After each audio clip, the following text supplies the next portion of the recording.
Existe um momento na vida de cada homem, um momento silencioso e dilacerante para a alma, quando as ilusões começam a se despedaçar. Ele contempla as mesmas coisas que antes perseguia com devoção cega: o amor, a companhia, o sonho de um futuro compartilhado com alguém que sussurra promessas de compreensão. Mas e se tudo isso não passasse de uma mentira elaborada? Arthur Schopenhauer, o filósofo alemão do século XIX, conhecido por seu pessimismo penetrante, não apenas questionou essa premissa, ele a desconstruiu completamente. Este foi um pensador que examinou profundamente a obscura maquinaria do desejo humano e recusou-se a desviar o olhar da verdade que encontrou. Para Schopenhauer, o romance não representava salvação alguma, mas sim uma sedução orquestrada pela própria natureza, uma armadilha, uma prisão belamente embrulhada em papéis de presentes sentimentais. O que a sociedade celebra como amor, ele classificava como delírio coletivo. O que muitos exaltam como intimidade, ele revelou ser apenas biologia vestida com as roupagens da fantasia. E o que pensamos ser conexão genuína entre almas, ele enxergava pelo que realmente é: sofrimento disfarçado de felicidade. Na visão schopenhaueriana, a diferença fundamental entre homens e mulheres não era apenas física, mas metafísica em sua essência. O homem, segundo ele, aspira a ideais, ideias, filosofias e criação intelectual. A mulher, por outro lado, apega-se ao imediato, ao prático, ao instinto de sobrevivência que perpassa gerações. Em suas próprias palavras, as mulheres permanecem crianças durante toda a vida. Nunca enxergam além do que está mais próximo delas. Agarram-se ao momento presente. Tomam a aparência de uma coisa pela realidade em si. Para Schopenhauer, isso não constituía um insulto, mas uma observação antropológica, uma janela para compreender a mente da natureza em sua programação mais fundamental. E o que seria a beleza, segundo esta filosofia? Nada além de uma máscara, uma isca biológica projetada para seduzir, desarmar e, finalmente, capturar a mente masculina. Schopenhauer acreditava firmemente que a beleza feminina não representava um presente para o mundo, mas uma armadilha meticulosamente elaborada para enfraquecer o julgamento do homem, desviá-lo de suas buscas intelectuais e reduzi-lo a servo de seus próprios impulsos primitivos. E o mais perturbador, funciona com impressionante eficácia. Repetidamente ao longo da história, homens construtores de impérios, moldadores da civilização, guerreiros de princípios inabaláveis, sucumbiram não a exércitos poderosos, não a ideias revolucionárias, mas à voz suave e ao toque gentil de uma mulher que jamais poderiam verdadeiramente compreender em sua totalidade. Schopenhauer argumentava que as mulheres, sem possuir o poder de impor força física ou moldar grandes ideias filosóficas, dominaram a arte da sutileza como mecanismo de sobrevivência evolutiva. Seu poder manifestava-se silenciosamente, mas com eficácia devastadora. Uma influência que não se exercia nos campos de batalha, mas nos quartos, nos lares e sobre os próprios desejos masculinos. Enquanto os homens construíam o mundo físico e intelectual, as mulheres moldavam os homens através do charme, da emoção e da manipulação das necessidades fundamentais. E, no entanto, a sociedade romantiza esta dinâmica, chama-a de amor, pretende elevá-la a algo sagrado. Para Schopenhauer, tratava-se apenas de uma transação biológica vestida em poesia, um imperativo genético disfarçado sob votos considerados sagrados. O amor, escreveu ele em sua obra O Mundo como Vontade e Representação, não é o que aparenta ser. Não é o encontro de almas ou o destino de corações apaixonados. É um truque elaborado. O filósofo alemão denominou este processo como vontade de vida, uma força cega agindo através de nós com o único objetivo de perpetuar a espécie. E esta força primordial não se importa com sua paz mental, sua felicidade pessoal ou suas ambições individuais. Preocupa-se exclusivamente com a reprodução e a continuidade biológica. Para alcançar este fim, sussurra fantasias em seu coração e mostra-lhe ilusões através de seus olhos. Faz você acreditar que Ela é diferente das outras. Convence-o de que desta vez é real, é verdadeiro. E quando finalmente enxerga a verdade por trás do véu, você já se rendeu completamente. Schopenhauer enxergava o casamento não como um vínculo sagrado, mas como o ato final na queda de um homem.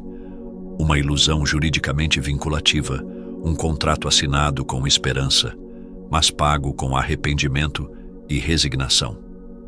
Acreditava que, uma vez que um homem sucumbisse ao feitiço da beleza e às promessas de felicidade eterna, deixava de ser livre em qualquer sentido significativo. O matrimônio, em sua visão cética, não tinha relação com amor verdadeiro, representando apenas uma estratégia biológica da natureza para garantir a reprodução da espécie. O homem, cegado pela emoção transitória, reduzia-se a uma besta de carga no arranjo matrimonial tradicional. Ele trabalha incansavelmente, sacrifica-se diariamente. Dobra sua vontade não por glória ou significado transcendental, mas para sustentar uma estrutura social que frequentemente o deixa vazio, esgotado e acorrentado às convenções. E quando a beleza feminina inevitavelmente se desvanece com o tempo, quando o encantamento inicial se desgasta com a familiaridade, o que permanece é frequentemente ressentimento, silêncio opressivo e uma desilusão silenciosa que corrói a alma. A própria liberdade que o homem outrora possuía, a liberdade de pensar sem restrições, de construir segundo sua visão, de vagar pelo mundo em busca da verdade filosófica, é substituída por dever, responsabilidade e rotina monótona que drena sua vitalidade intelectual. O casamento, escreveu Schopenhauer em seus aforismos sobre a sabedoria da vida, é uma armadilha preparada pela natureza. A vontade de viver envolta em ilusão, e a isca é o sorriso de uma mulher. Sua suavidade é a promessa de conexão profunda.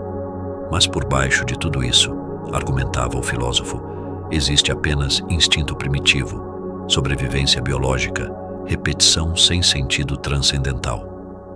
É importante ressaltar que esta perspectiva não constitui misoginia simplista. Trata-se de um alerta filosófico. Schopenhauer via as mulheres não como vilãs conscientes, mas como agentes inconscientes do design implacável da natureza. Seu objetivo não é a malícia pessoal contra os homens, mas o cumprimento de seu imperativo biológico, buscar segurança, garantir sua própria sobrevivência e a sobrevivência de sua prole em um mundo frequentemente hostil.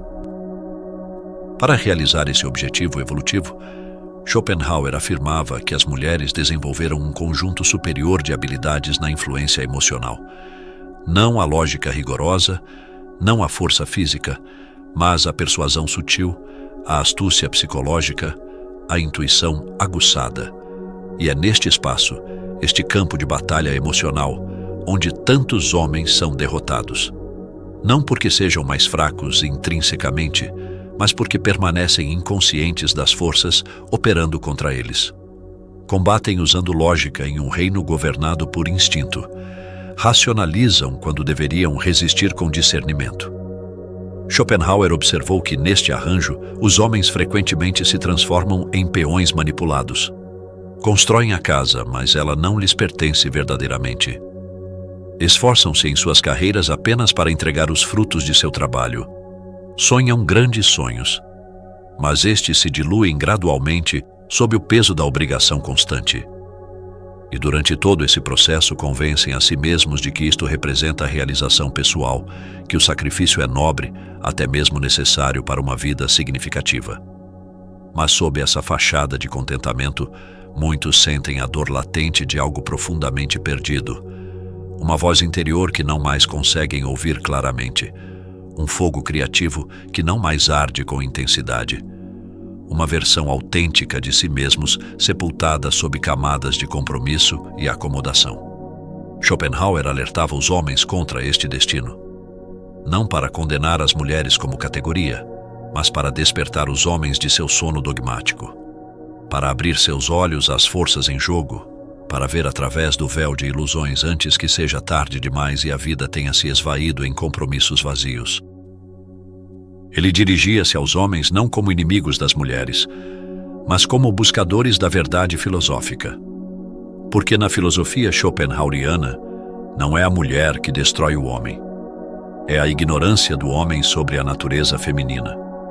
São suas ilusões romantizadas, incutidas pela cultura. É sua falha em compreender o que realmente impulsiona a dança da atração e o que frequentemente lhe custa em termos de autonomia e realização pessoal. A tragédia, portanto, não reside no fato de os homens amarem.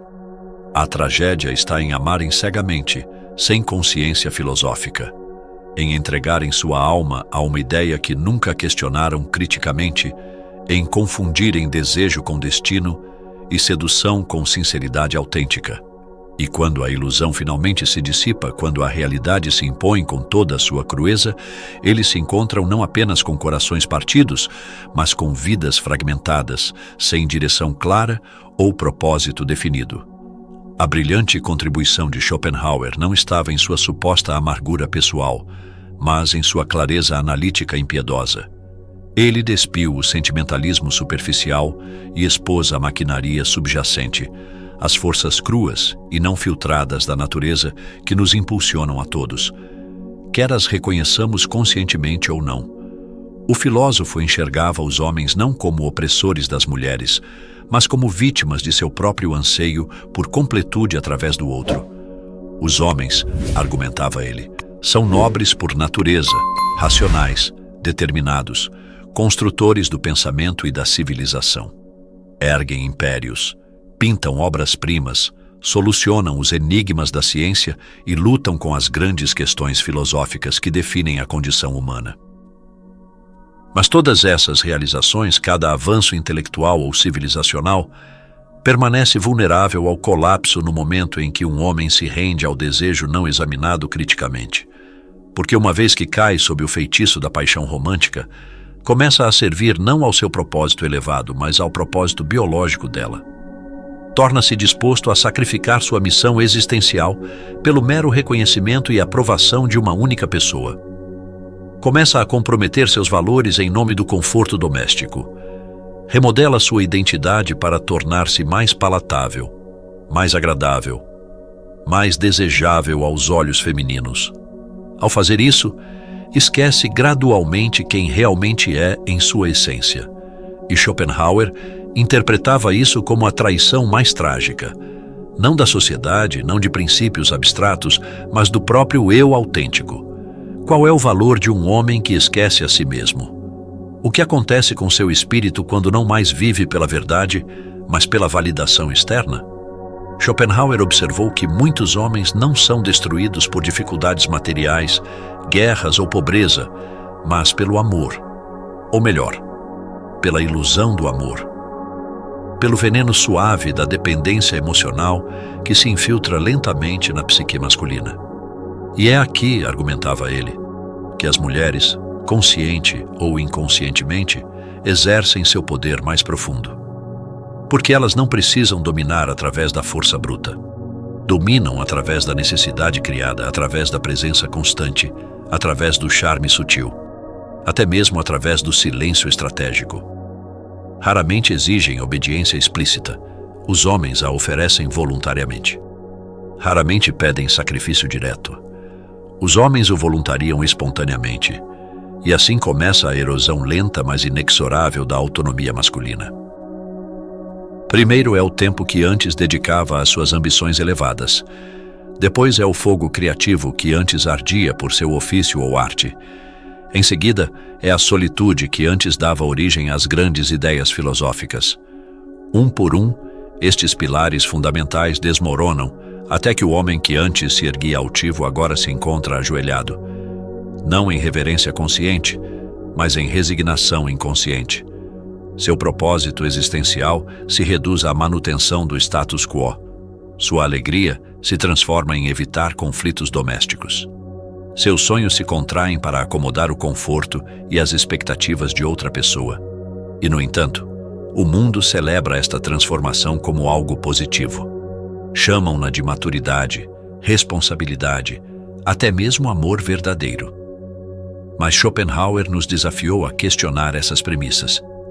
E se não for crescimento, mas rendição. E se o homem que abandona seu fogo interior não estiver evoluindo, mas desvanecendo-se em uma versão pálida de si mesmo? Ele acreditava que o homem verdadeiramente desperto enxerga além dessas ilusões culturais. Não odeia as mulheres. Compreende sua natureza como manifestação da vontade universal. Não rejeita o amor como possibilidade, mas o vê como realmente é, uma força a ser respeitada e compreendida filosoficamente, não adorada cegamente. E mais importante, protege sua alma de ser consumida pelas mesmas coisas que outrora prometiam felicidade, mas apenas trouxeram distração de seu verdadeiro propósito existencial.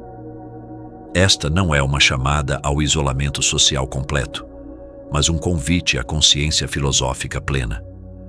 Um incentivo para recuar e perguntar-se honestamente: sou o homem que estava destinado a ser, ou tornei-me outra pessoa em nome da paz doméstica, da atenção fugaz ou do prazer momentâneo? A voz de Schopenhauer não é de raiva primitiva contra as mulheres. É uma voz de alerta filosófico, uma verdade silenciosa mas inexorável, ecoando através das gerações, chamando os homens de volta a si mesmos antes que seja tarde demais e a vida tenha se escoado sem realização autêntica. No universo filosófico schopenhaueriano, a forma mais elevada de homem não é o amante apaixonado, o marido dedicado ou mesmo o guerreiro valente. É o filósofo contemplativo, aquele que enxerga o jogo social pelo que realmente é e escolhe não participar cegamente. Aquele que se afasta do ruído mundano, da sedução dos sentidos, do aplauso superficial dos outros, e em vez disso, confronta o silêncio dentro de si mesmo com coragem intelectual. Schopenhauer acreditava profundamente que apenas através do desapego às ilusões mundanas, um homem poderia ser verdadeiramente livre. Somente renunciando à ilusão de realização, através dos outros, poderia começar a compreender sua verdadeira natureza essencial. Ele apontava para os grandes solitários da história espiritual: Buda, os filósofos estoicos, os santos e sábios que caminharam sozinhos, não porque fossem desprezados ou incapazes de amar, mas porque se recusavam conscientemente a trocar sua paz interior por afeição momentânea e validação externa. Estes gigantes espirituais enxergavam através da miragem da salvação romântica. Escolhiam a sabedoria acima do calor emocional, a clareza acima do conforto ilusório. E era nessa solitude voluntária, argumentava Schopenhauer, que o homem descobre seu verdadeiro poder. Não o tipo de poder que domina outros seres, mas aquele que recupera o próprio eu autêntico das garras da conformidade social. Este caminho filosófico não é para todos, certamente. A maioria o rejeitará instintivamente. A sociedade o rotulará como frio, distante, até mesmo amargo e misantrópico. Mas Schopenhauer não escreveu para as massas conformistas. Escreveu para os poucos capazes de compreender, os homens preparados para enxergar além das aparências sociais. Os homens que sofreram o suficiente para questionar os fundamentos de sua existência. Aqueles que perseguiram o amor romantizado perderam-se no processo e agora buscam algo mais substancial e duradouro. Não validação superficial, não conforto momentâneo, mas verdade filosófica em sua forma mais pura e descompromissada. E a verdade fundamental é esta: um homem que não compreende seus próprios desejos torna-se escravo deles. Um homem que não compreende a natureza feminina permanece vulnerável à sua influência inconsciente. E um homem que constrói sua identidade sobre as promessas frágeis do romance observará essa identidade desmoronar quando tais promessas inevitavelmente se revelarem ilusórias. Schopenhauer desafia cada homem a perguntar-se com radical honestidade: estou verdadeiramente desperto ou sonhando o sonho de outrem? Vivo minha própria vida ou represento um papel escrito por expectativas sociais? Esta perspectiva filosófica não representa uma rejeição completa do amor como possibilidade humana. É um chamado para amar diferentemente, para amar sua própria mente, para amar seu propósito existencial, para amar a quietude que fala quando o mundo exterior silencia. Porque o homem capaz de sentar-se sozinho com seus pensamentos e não sentir fome emocional, nem anseio desesperado, nem dor por algo mais, este é o homem que não pode ser controlado externa ou internamente. Este é o homem verdadeiramente livre. Portanto, se ao ler estas palavras algo dentro de você se agita, se algo ressoa dolorosamente verdadeiro em seu íntimo, não fuja desta percepção incômoda. Sente-se com ela em silêncio contemplativo. Permita que queime as ilusões às quais você se agarrou por tanto tempo. Deixe que o despoje das mentiras que lhe foram contadas sobre quem você precisa ser e o que supostamente o tornará completo e realizado. Você nunca foi destinado a viver acorrentado, mesmo que essas correntes venham disfarçadas de conforto doméstico. Você nunca foi destinado a morrer lentamente em uma vida construída sobre compromissos que minam sua essência. Você foi feito para enxergar claramente, para caminhar sozinho se necessário for, para erguer-se não porque alguém lhe ordenou, mas porque você finalmente recordou quem realmente é em sua natureza mais profunda. Deixe que a verdade brutal de Schopenhauer sirva como espelho filosófico. Não para que você odeie o mundo ou as mulheres, mas para que deixe de ser enganado por ilusões culturais enraizadas. E uma vez que você enxergue claramente a realidade por trás do véu, jamais poderá voltar à cegueira anterior. A percepção, uma vez adquirida, não pode ser desaprendida. Se esta mensagem filosófica abriu seus olhos para novas perspectivas, se desafiou sua forma habitual de pensar, ou fez você enxergar o mundo um pouco mais claramente, não deixe que termine aqui. Compartilhe estas reflexões com outras pessoas que precisam ouvir estas verdades raramente articuladas, porque a verdade filosófica genuína libertará seu espírito, mas primeiro despedaçará tudo o que você pensava conhecer sobre si mesmo e sobre a natureza das relações humanas. Obrigado por assistir e até o próximo vídeo.